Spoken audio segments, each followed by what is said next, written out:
Hello, my name is Rajiv Faleiro, and I will be presenting on digital twins for cybersecurity towards enhancing cyber resilience. In terms of setting an agenda for this presentation, we will be going through a brief introduction of digital twins and an application that sets the stage for the impact that digital twins can have in our lives. This will be followed by an explanation of the research methodology used for this study, what are the cybersecurity enhancements that digital twins provide, and what security measures are currently in place to secure digital twins. This is then followed by challenges and open research areas that have been identified through the study, and a brief conclusion to this presentation.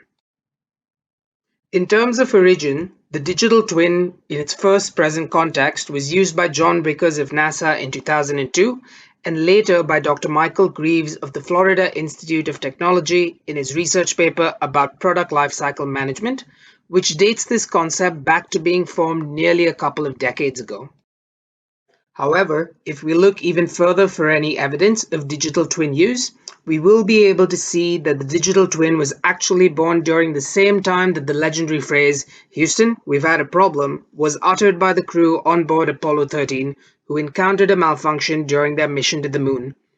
Since failure was not an option for that mission, the crew at Houston put together a simulation of the Apollo 13 spacecraft and simulated its current state and environmental effects while in space, to ensure that both the crew and the spacecraft were able to return to Earth in a safe manner. So what is a digital twin? A digital twin is a virtual representation of a physical object and makes use of the sensors within the object to update it with the state and condition of the physical twin. In tandem, the digital twin can communicate back to the physical twin and predict maintenance or failures and reduce production times. Currently, the manufacturing, engineering, healthcare, and automotive industries have successfully implemented the digital twin in their ecosystem. So let's break this down into a very simple diagrammatic form. As we can see, there are the planes of real space and virtual space on the screen. The objects in real space have sensors that are always generating data, and this is sent across to the virtual plane and fed into the digital twin. The digital twin then ingests this data, processes it, and returns information as an output or even commands for execution back to the real twin based on its analysis. So now that we have a baseline understanding of how this paradigm operates, let's explore an application which is Virtual Singapore. Now this is a government department that offers 3D semantic modeling, and this maps real-world data like land attributes, transport, infrastructure, demographics, and even climate and traffic to a virtual plane in the digital world. This can be used to simulate a variety of cases from urban planning to traffic and people management, and even extends to formulating disaster and evacuation plans if ever needed to ensure the safety of humans as a top priority. Having seen the impact of the digital twin, the three main benefits of the digital twin in literature are summarized to be the ability to continuously monitor the physical twin in terms of usage, operating parameters, and environmental data as some of the inputs. These inputs can then be simulated to store historical data as well as view the effect of changes in parameters to provide insights. This historical data can also be used to identify certain trends and help with planning and forecasting. So now that we have a position on the digital twin, let's step into the study itself. This research has been motivated by the exponential increase in digital twin research over the past couple of years. If we look at the graphs that I have obtained from the Scopus database, we can see that a search for the phrase digital twins results in a hockey stick that hits a peak of above 1,500 papers in the year 2020. But on the other hand, a search that includes the term cybersecurity along with the phrase digital twin has only amounted to 13 papers that contain keywords in the year 2020. Now this indicates that while the digital twin is being explored, there is not enough research being conducted on its application within cybersecurity or even on the security of the digital twin itself. The research methodology used within this study was to cast a wide net to gather papers using the keywords digital twin and attack, along with a variety of different attack methods such as man-in-the-middle, SQL injection, and data tampering, to name a few. In line with the previous slide, we can see that there is a minor difference between the number of papers in 2018 and the papers from all time, which actually confirms the sharp increase in digital twin research recently. After the initial search criteria by the publications post 2018 was applied, these have then been filtered to those articles that contain only the keywords specified in the search, and then we've narrowed it down to a total starting set of 40 articles from their abstract title, which is then related to the study. The final results identified a starting set of 40 core papers, which then snowballed into over 100 papers that became a part of the study and answered our two main research questions. Challenges and future research directions were also identified from these search results. So these are the two research questions that have guided the course of this study. How does the digital twin currently contribute to cybersecurity? And what is the current state of cybersecurity for the digital twin itself? In terms of the current area where the digital twin has been researched to enhance cybersecurity, we have intrusion detection systems, simulation testing and training, and privacy and legal compliance, to name a few. And we'll explore them in the next few slides. In terms of a digital twin's use within intrusion detection systems, the authors have modeled a digital twin using Mininet and automation markup language.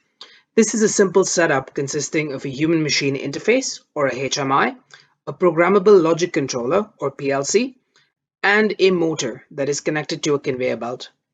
This setup has a digital twin that the physical twin is constantly communicating with. The authors have specified two rules, namely that the motor speed must not exceed 90 and that the HMI command mirrored in the digital twin must match that of the physical twin. In the event that a man-in-the-middle attacker can send a command to increase the speed of the machine beyond the threshold of 90, the digital twin will pick this up and issue an alert to the operator.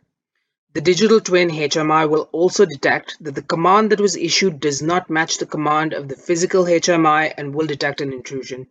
Hence, these two simple rules govern the safety and security of the system in this case. In the next example, the authors have proposed integrating the digital twin with a Security Operations Center, or a SOC, and a Security Incident and Event Management System, or a SIEM, to enhance security using the digital twin. Here, the SOC experts define the simulation parameters, including the attack on the system inside the digital twin itself. This output is then passed on to a test SIEM that is also part of the system. If the test SIEM can identify this as a security incident, this rule set is then passed on to the live SIEM to protect the actual system. If not, the simulation is tweaked and retested again. Like the previous example, the concept of using the digital twin can be extended into the current state of cybersecurity to also cut down on costs of maintaining and using a cyber range or a testbed. These can be costly to maintain since they do not update themselves along with the environment that they simulate without any external assistance. Since a digital twin is part of its physical twin and accompanies it through its product lifecycle phases, we can think of a digital twin that is created and is collecting data even before the product is manufactured and is constantly being used to test security before it enters the next phase of its lifecycle. This can also enable the secure by design paradigm for a product where the digital twin begins to accompany its physical counterpart from its concept and keeps pace with it all the way to the physical twin's decommissioning and recycling. Another example of simulation and testing has been carried out to study the effects of the addition of IoT devices to an existing infrastructure. Currently, we test security on a limited number of IoT devices due to the immense cost and scale of the setup required. But using a digital twin, we can simulate the virtual infrastructure, a multitude of IoT devices, all in a virtual plane at a fraction of the cost, and carry out an actual test of scale. The authors in this case carry out an experiment of smart Nest thermostats that are connected to multiple households and can be accessed via a mobile app. The app opens the possibility of a hacker gaining access to credentials and causing malicious damage by manipulating the thermostat settings in a household very discreetly. While a single compromised app can cause an insignificant energy spike, a similar attack on a larger scale can be disastrous to the power grid as a whole. We now examine the enhancements to privacy and legal compliance that a digital twin can provide. The authors here have proposed a framework for the digital twin of a smart car that is able to anonymize that data which is generated by the user's car and the user's smartphone. Both of these can actually be correlated to identify the user. A phone app can have data containing personally identifiable information, and the smart car can provide driving patterns as well as statistics which range from the last service to its location, as well as information from its speed sensors. Correlating both of these sources of data, a stakeholder like an insurer or a bank that has access to it can tailor their products to an individual user, which might be appreciated by some but not by everyone. This is why data anonymization by a digital twin can be useful.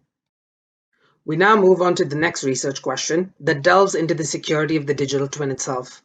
As we add more technology to enhance the value to what we do, we also expose a greater attack surface that, if not addressed, will minimize the value that this new technology has provided us with. Hence, digital twins must be subject to security measures to prevent them from being a point of entry for cyber attackers. Three security measures are present at the bottom of the screen, which we will now dive into. Since the digital twin will be tailored to the environment that it is set up in, the digital twin will become the company's proprietary property. This will mean that it will need to be protected in the same way that a company's IP is.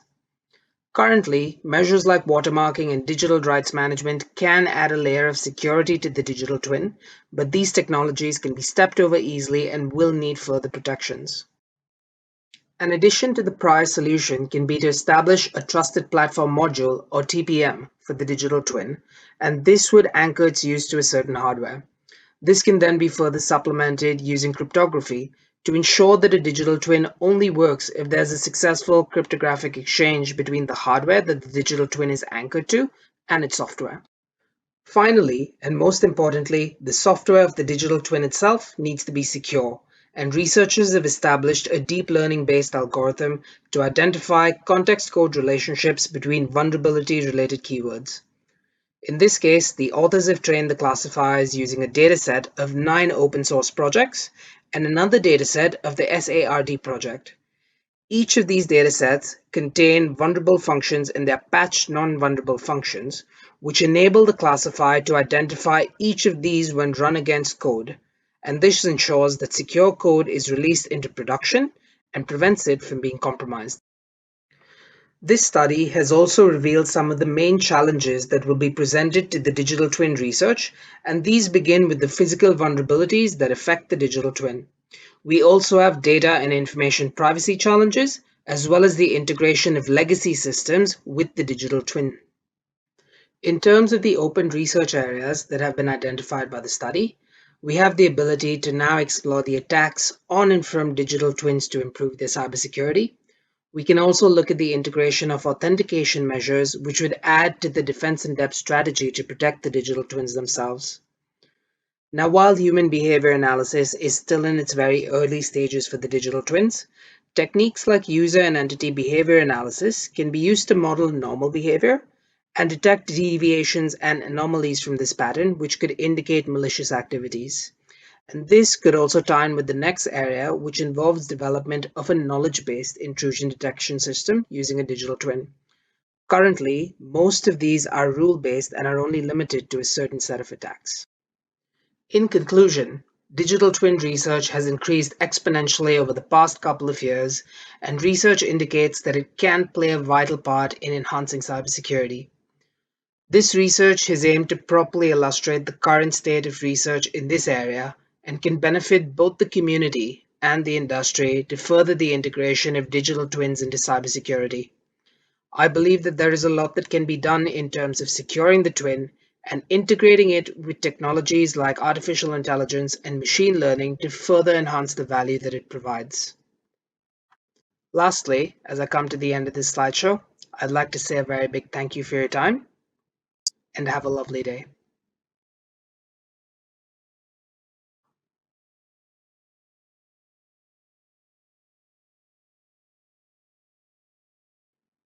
In conclusion, digital twin research has increased exponentially over the past couple of years, and research indicates that it can play a vital part in enhancing cybersecurity.